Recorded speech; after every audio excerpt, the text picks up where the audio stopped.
Seperti kebiasaannya di hari kerja, Dania yang merupakan sekretaris direktur di sebuah perusahaan melangkahkan kakinya masuk ke dalam ruangan sang atasan membawa sejumlah berkas keperluan kerjanya.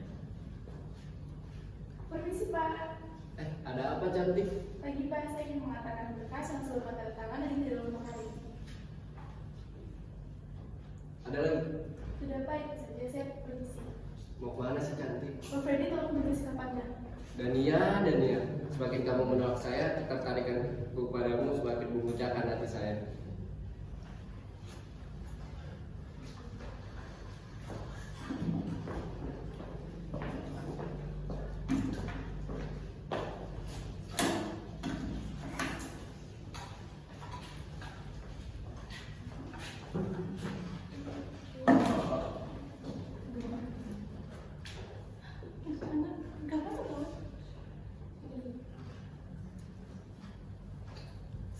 Ibu, Dania tidak tahan dengan perilaku Pak Freddy.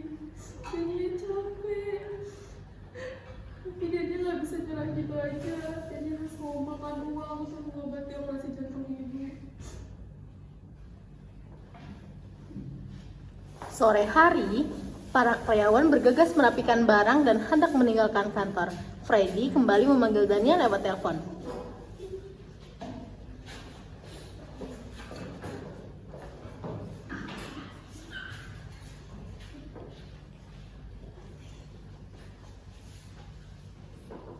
Halo Dania, tolong antarkan kopi ke ruangan saya.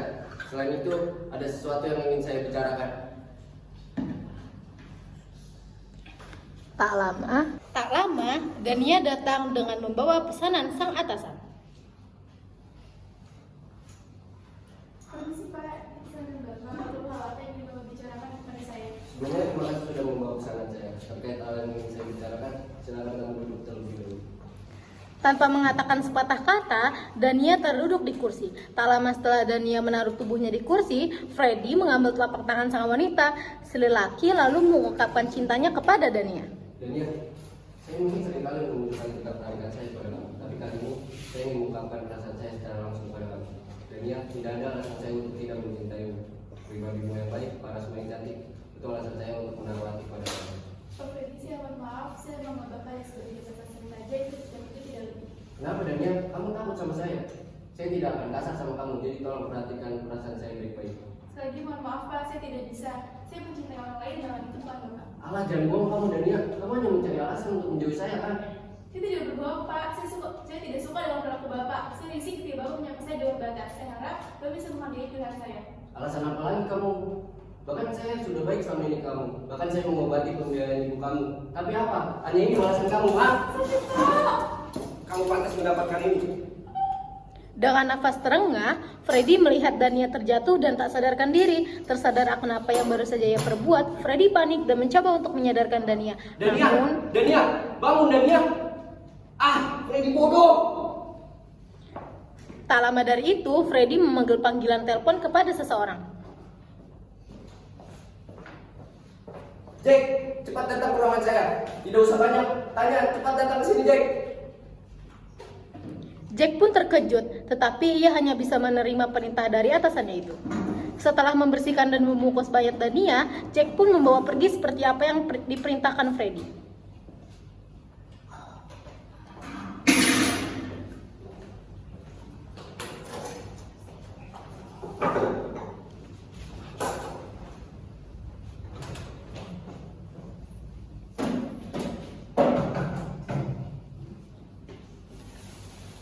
Setelah menempuh perjalanan panjang, matahari pun sudah sepenuhnya berganti menjadi bulan. Akhirnya, Jack sampai di pegunungan yang jauh dari area tempat tinggal warga sekitar. Jack melihat sekeliling, dirasa sudah aman dengan sekitar. Jack pun membuang mayat Dania ke jurang dan segera kembali ke mobilnya. Tak sadar, Jack berpapasan dengan sepasang pendaki saat akan kembali ke mobil.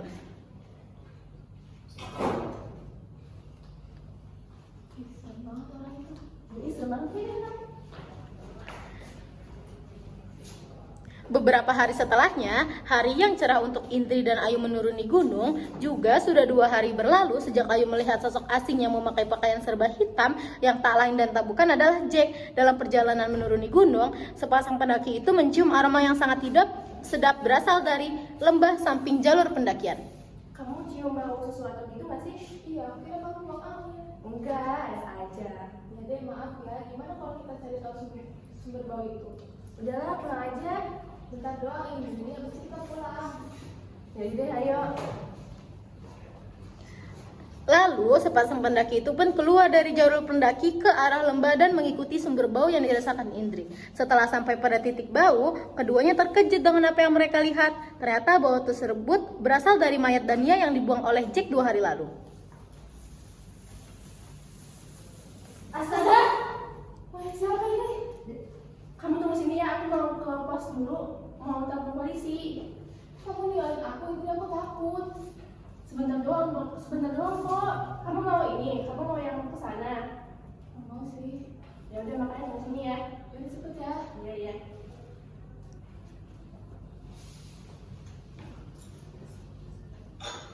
Halo Pak, saya Indri. Saya mau melaporkan kasus pembuangan mayat di pegunungan. Bapak bisa ke sini? Oh iya Pak, baik Pak. Ditunggu Pak. Tak lama, polisi pun datang bersama para penyidik untuk menginvestigasi mayat Dania. Sementara, tim penyidik membereskan mayat Dania, sang polisi memintai keterangan sepasang pendaki itu, yaitu Indri dan Ayu.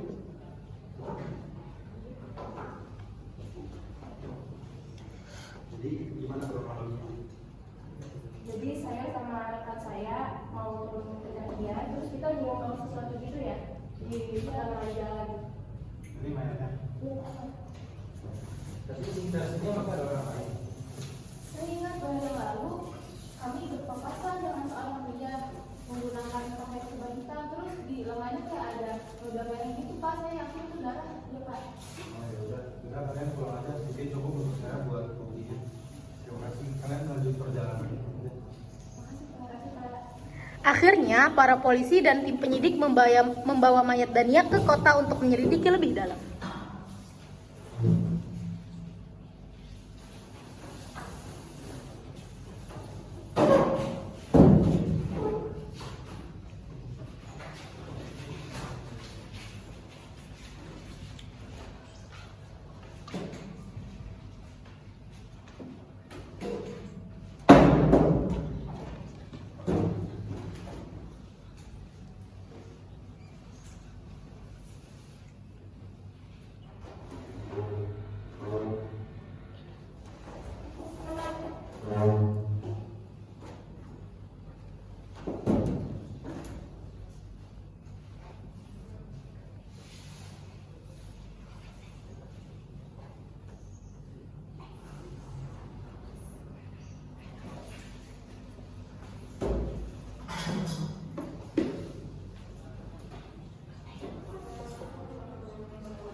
Setelah melakukan otopsi pada mayat Dania, forensik pun menemukan sidik jari di beberapa area tubuh mayat. Tim forensik pun menyerahkan sidik jari tersebut kepada polisi. Dengan bukti sidik jari dan keterangan para saksi, polisi langsung melakukan pencarian dan menemukan bahwa pelaku dari pembunuhan Dania adalah Jack, tangan kanan Freddy.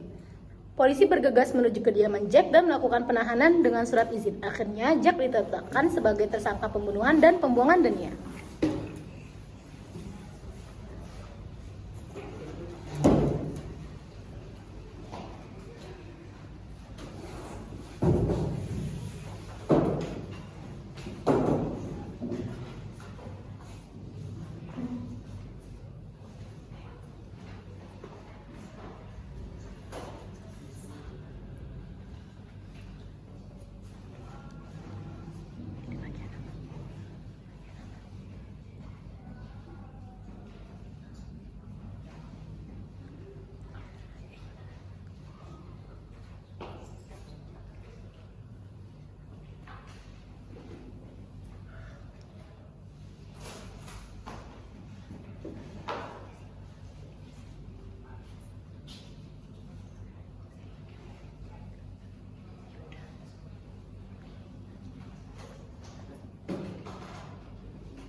kenapa kamu ditetapkan sebagai tersangka? Bukan saya, Pak. Saya cuma ada surat, Pak. Freddy yang mengetahui bahwa orang suruhannya tertangkap pun panik. Tak ada hal yang ia pikirkan selain bagaimana caranya agar dia tidak ikut tertangkap. Akhirnya selepas dimintai keterangan oleh polisi, Freddy pun bergegas menuju lapas tempat Jack ditahan.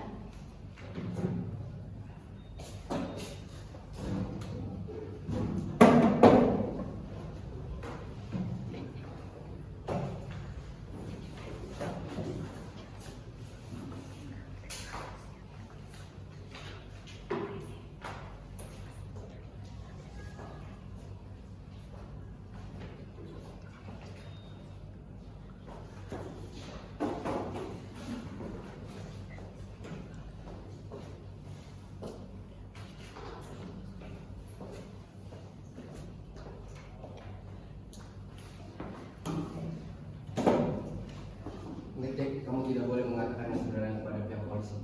Saya akan segera membebaskan kamu dari sini, tapi tolong jangan mengungkapkan yang sebenarnya. Saya pikir saya takut sama kamu.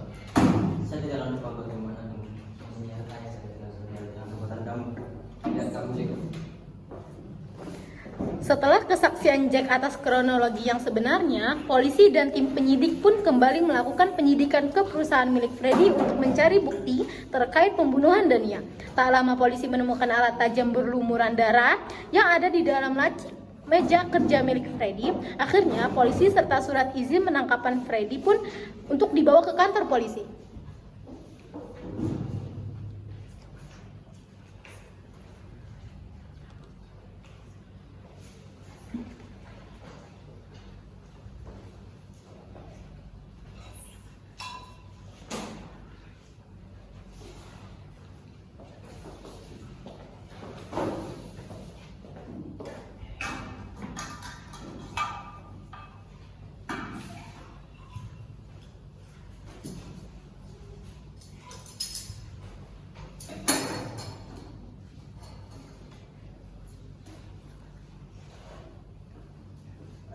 Ada apa, Pak? Bukan saya yang membunuh Dania, Pak. Jadi tersangka. Dia sendiri yang membunuh dan membuang Dania. Freddy terdiam, tidak ada bantahan yang keluar dari mulutnya. Akhirnya